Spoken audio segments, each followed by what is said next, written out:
Isang kanin, 5 piso lang. Ano po ulam nyo? Ako nga mayaman na kumakain ko sa amin eh. Sa video na to, kakain tayo ng fried rice sa tatlong magkakalayong price points. Mula sa 5 pesos sa fried rice ng Caloocan, Parang Thai fried rice sa poblasyon, walang perfect na tao, merong perfect na fried rice. hanggang sa premium and one of a kind 3,500 fried rice sa BGC. Garlic niya, parang binigay ni King Charles.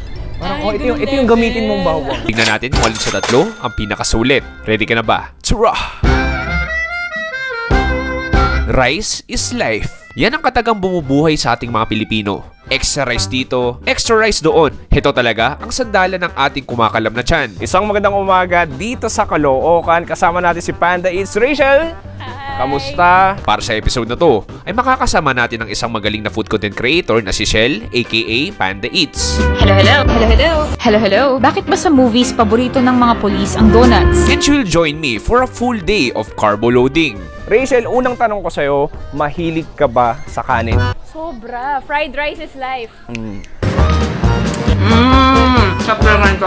Rachel, excited na ako mag-almusal sa unang spot natin para kumain ng masarap na 5 pesos na fried rice. Wow. Diba? Ay, binitay natin. Tara! Dito pala yun. For breakfast, para sa unang fried rice ay napadayo ako ng Caloocan sa isang munting bahay na nagbebenta ng 5 pisong fried rice at 10 pisong ulam. Uulitin ko. 5 pisong fried rice at 10 pisong ulam. Dito yan sa Tantan's Kainan, nakilala bilang isang late night and breakfast food trip place sa Valenzuela. At ngayon ay meron silang 3 branches. At sa mga oras na to ay ititigil ko muna ang voice over. Dahil kayang-kaya na ni Nanay Zen, i-take over ang vlog. We will put the first garlic. Na-fry na. Nag-brown na siya. Diba naamoy nyo na yung garlic, yung fresh? May sakit ang ina ko. Kailangan na ako umuwi. In 25 years in Saudi Arabia, hindi ako umuwi. Ngayon, umuwi ako, naalagaan ko pa ang nanay ko ng 1.5 months. Dahil may alagang iniwan ng nanay ko, puro apo. Kung 4 na apo yung alaga. Yan, ilalagay ko na po yung kanin. Kasi yung sinangag, kailangan hindi tunog masyado yung bawang. Soy sauce. Regular soy sauce. Haluin. Garlic fry. Kaya 2 garlic kuya, kaya masarap. Double garlic. Double garlic po. Isang fresh at isang fry. Nalilip pa po anak ko, hiwalay na ako, kaya nag-abroad po ako. Pagdating ko po sa abroad, naisipan ko rin po mag-cater. Ilalagay natin yung magic toyo na sinasabi. Yan. Hanggang ito, tinatanggap po namin ng 15 minutes. Ganyan po ng ganyan. Pero Nanay Zen, bakit nga ba napakamura ng fried rice at ulam ninyo? Kasi po, sinishare ko lang po sa mga walang pera, budget ang pera, mga senior, iinom lang ng gamot, 5 pesos, marami pong kumakain sa amin. Isang kanin nga sa isang itlog lang dahil iinom ako ng gamot. Sinishare ko lang po ito sa lahat. Para po lahat affordable po, kaya ng bata, kaya ng matanda, kahit sino kaya, riders, kaya.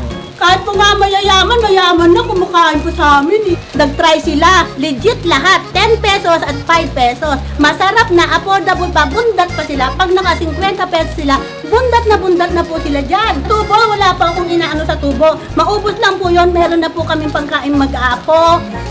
Basta may pambayad lang po ako ng bill ko. Buti may sinutubo ka, basta lang po may papamalengke ako ulit. Yan lang po. Tapos yung sobra, tinatago ko pa, pambayad po ng bill namin. Alam mo, napapangiti na lang ako sa karisma ni Nanay. I think bukod sa ibang ingredients ng fried rice niya, ang nagpapasarap talaga nito ay yung mabuting kalooban niya para sa mga parokyano niya. Kasamang kanyang pagmamahal ay hinahalo-halo na ni Nanay Zen ng fried rice. And this fried rice costs 5 pesos only. 5 pesos yung kanin, 10 piso kada ulam. So 15 pesos dala mo. May 15 pesos, may nalagay na sa tiyan mo. Sa umpisa sa umaga, kailangan po natin lahat, may laman na tiyan natin. May pambihira, mas mura pa yung pagkain nila kaysa doon sa tricycle doon sa ano namin, sa village namin. Pero kulang ang kanin kung walang ulam. Kaya mamimili na kami ni Shell ng 10 pisong ulam. Isang kanin, 5 piso lang. Ano po ulam nyo? Ang dila po, saka Shanghai, 3-10 po sa garlic niya. Talo pa Jollibee nito. Talo pang Jollibee, nagagalit na yata yung Jollibee sa amin eh. Sige, tingnan mo Yan, masarap din po yan. Saka yung embutido para sa hindi matamis. Sige, bakit hindi? Sa'yo yan. Corned beef. Corned beef Omelette. scramble.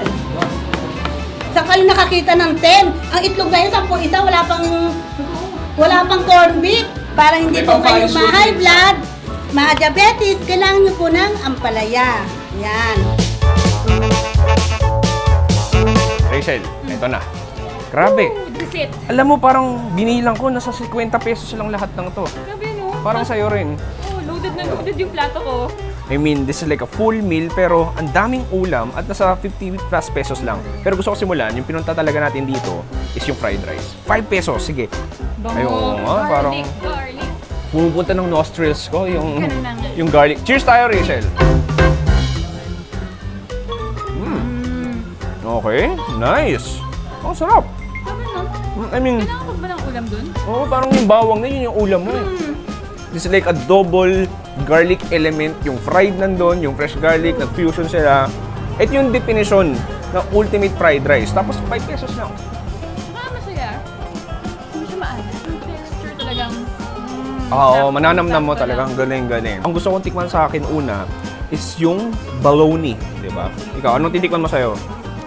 Dahil mahilig ako sa gulay, Ay, sige, ang palaya. ang palaya at fried rice ako. Oh, nice.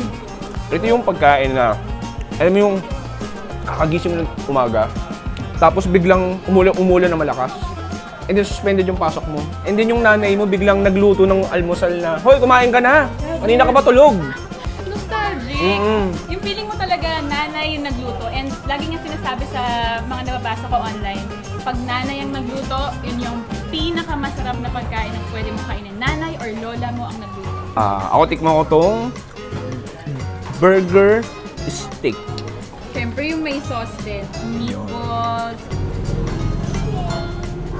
Yung burger steak nila, parang nilagyan mo ng sweet sauce. Parang ganun, parang fishball sauce. Kaya nga eh. Kakaiba yung sauce kasi parang feeling mo matamis siya, pero at the same time nalalasa may savory. Exactly. pa din. Parang nga siya may konting sweet gravy-like Oo. flavor eh, parang ganun. Alam mo, no? Rachel, ito yung klase ng fried rice na, alam mo yun, kung estudyante ka, diba, binigyan ka lang ng 10 piso ng nanay mo. Mama, ito lang, anong abot ng 10 piso? Saan abot yung 10 piso? Saan abot yung 15 pesos? Dito may maaabot yung Dito. 15 pesos mo as in. Anyway, Rachel, isang fried rice pa to. Ready ka pa ba sa ibang fried rice? Ready pa. Energized na ako. Para maubos na natin. Anyway, kain naman tayo.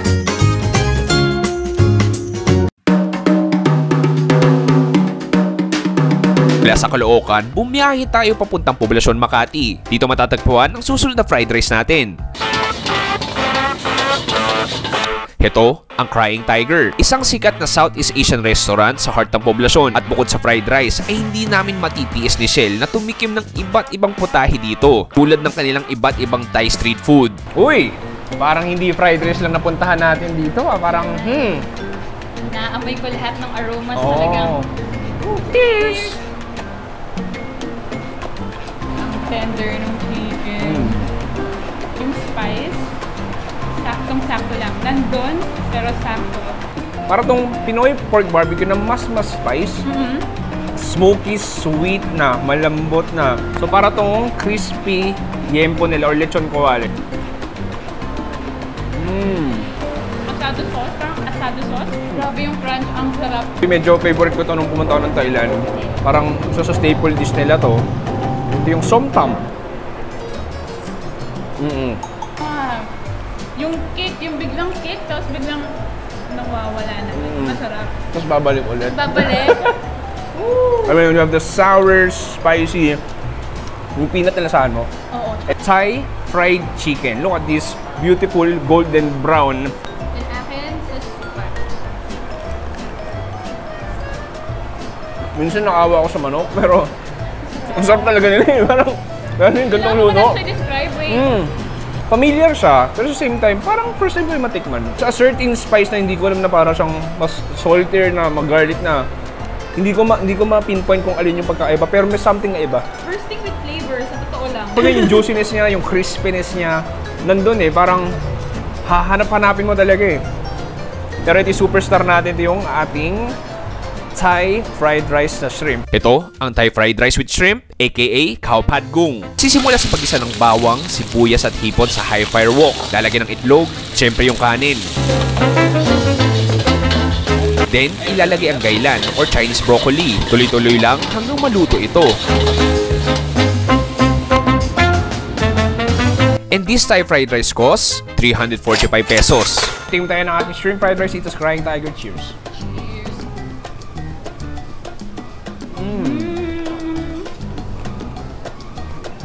It's like fried rice in perfection. Walang perfect na tao, merong perfect na fried rice. Like the smoky, woke aroma. Yun yung sabihin ko. Diba? Yun yung una kong nagtasahan. You can taste like yung scrambled egg na nandun, yung simple lang like salt, and then yung coriander nagpapabango din, and then yung shrimp nandun, yung kanin na butil-butil na talaga na.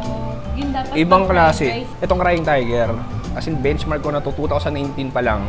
At hindi lang yung fried rice nila solid. I mean, I went to Thailand, and sabi ko nga, this is the closest na restaurant na pwede mo i-compare sa Thailand. Mga Thailand street food. Never pa ako napunta ng Thailand. So Ang wala ganun ba? akong benchmark. Ako sa YouTube lang. Joke. Yung sabi ko, YouTube lang. Anyway, sige. Huling kagat tayo. Then, punta na tayo sa most expensive fried rice for today. Ready ka pa ba? I'm born ready. Wow, ang gusto ko. Ang ganda ng sagot. Cheers! Cheers! Panigurado kanina pa kayo interesado kung bakit napakamahal ng huling fried rice natin. Nandito tayo ngayon sa BGC, dito sa Wagyu Studio. Wagyu Studio, we serve here A5 Kobe beef. Not the regular A5 beef, but we serve A5 Kobe beef sa buong Philippines. Because meron kaming farmer, which is siya yung #1 farmer in the whole world. Yung owners ng Wagyu Studio, sila yung kakuha ng cow. Most expensive cow in the whole world. So sa Japan, nagkakaroon ng bidding para sa pinakamahal or highest quality na cattle at ang owners ng Wagyu Studio ang lagi nakakuha nito. In short, silang nananalo sa pag-aagawan ng the best beef ng mundo. Mahal siya kasi yung pag-way ng gaalaga sa mga karne, sa mga beef, sa mga kettle. Hindi sila nasa stress, hindi dapat sila ma-stress, meron silang right music. Buti pa yung baka hindi pwede ma-stress, no? Pero bakit naman ganito kamahal yung fried rice nyo, chef? Kasi not the usual garlic rice. Kasi nandun yung beef namin. Parang rice, tapos may 100 grams na beef na special A5 Kobe beef. Ito ang garlic fried rice na hinihintay ninyo. Kung tutusin, simple ang mga ingredients. Kanin, chives, fried garlic, special sauce, butter, and syempre, ang 100 grams na A5 Kobe beef.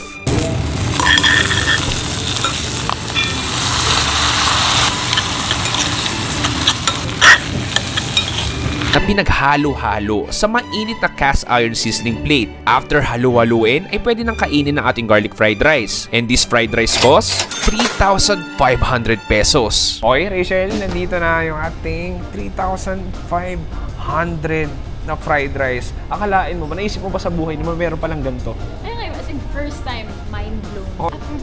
Yun, parang pepper lunch. Isipin mo parang pepper lunch, pero yung karne na ginamit, galing sa isang bidding ng international like cattle o Kobe beef trading sa Japan.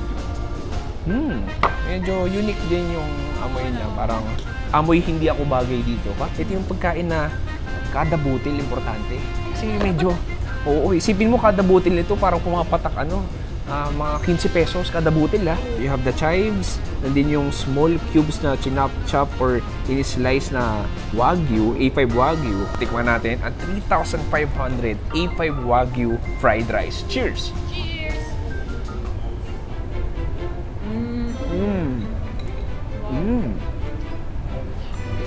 Ano po yung sa garlic? Yung parang nasa baseline siya na parang sunog na sunog, pero hindi. Ang garlic niya, parang binigay ni King Charles. Parang, Ay, ito yung gamitin mong bawang. Yes. And then, napansin ko, once dumapo siya sa dila mo, there's like a sizzling or wok aroma din. Pero, yung butter, and then yung fattiness ng Wagyu, yung oil, para silang nag-fusion, nagsanib-puwersa, kaya mas naging flavorful yung mismong rice natin. And then, in terms of the Wagyu, maliliit siya. Kasi nililiit, nararamdaman mo, pero para siyang may popping juices na. Ewan ko, di masabi ba? Meron tayo ditong A5 Wagyu jerky. So, this looks interesting. I never tried Wagyu jerky before. Itadakimasu! nasalasahan ko yung sarap ng beef. Sorry. Para siyang dry age yung lasa niya na. Yun. Di ba? Parang medyo na-ferment na yung alat. Actually, maalat siya, pero not in a bad way. Oh, parang may fermented taste eh. Yung bandang huli, narasahan ko yung fat niya. Parang may nalasahan kang fattiness na, nice. Sa Caloocan tayo kanina, yung ulam natin, bologna, tsaka ham.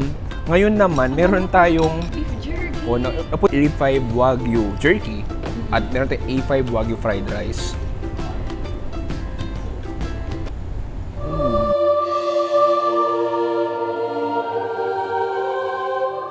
Para sa akin, meron siyang wow! Oo. Oo. Oo. Para siyang may nagre-revolve siya sa dila mo na yung mga taste buds mo, tuwa sila. Salamat, Chewy, pinakain mo ako nito. Oo nga. Parang gano'n. Ay, Balik kami pa kami. wala na. Kung magkano to. Si Jeyo na, natatakam na yun. Nasa likod ng camera. Natatakam na.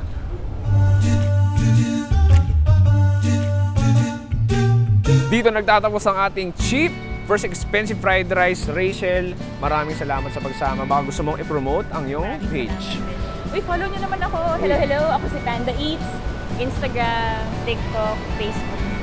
Sa tatlong kinain na natin, ano ang preference mo? Ano yung parang favorite mo na fried rice ngayong araw? Actually, lahat sila masarap don't get me wrong. Pero para sa akin, yung gusto kong balik-balikan is yung sa Crying Tiger. Oh. Nakikita kong pwede kong kainin weekly. I mean, yung 5 pesos fried rice, that's the most sulit na. Actually, hindi kanin pero putahe o kahit anong klaseng pagkain na pwede mo matikman sa buong Pilipinas siguro. 5 pesos, 10 pesos, di ba? 5 pesos ngayon. Kaya yung pagmamahal ng may-ari.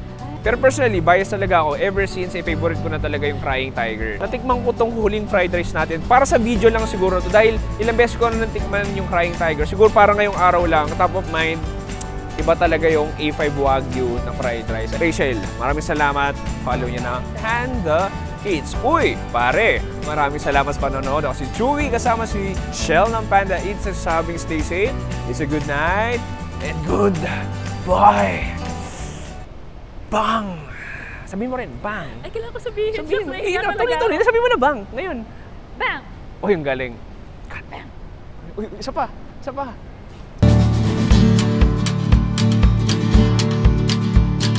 Favorite ko talaga, yung may mga tumutunog na bombero sa likod.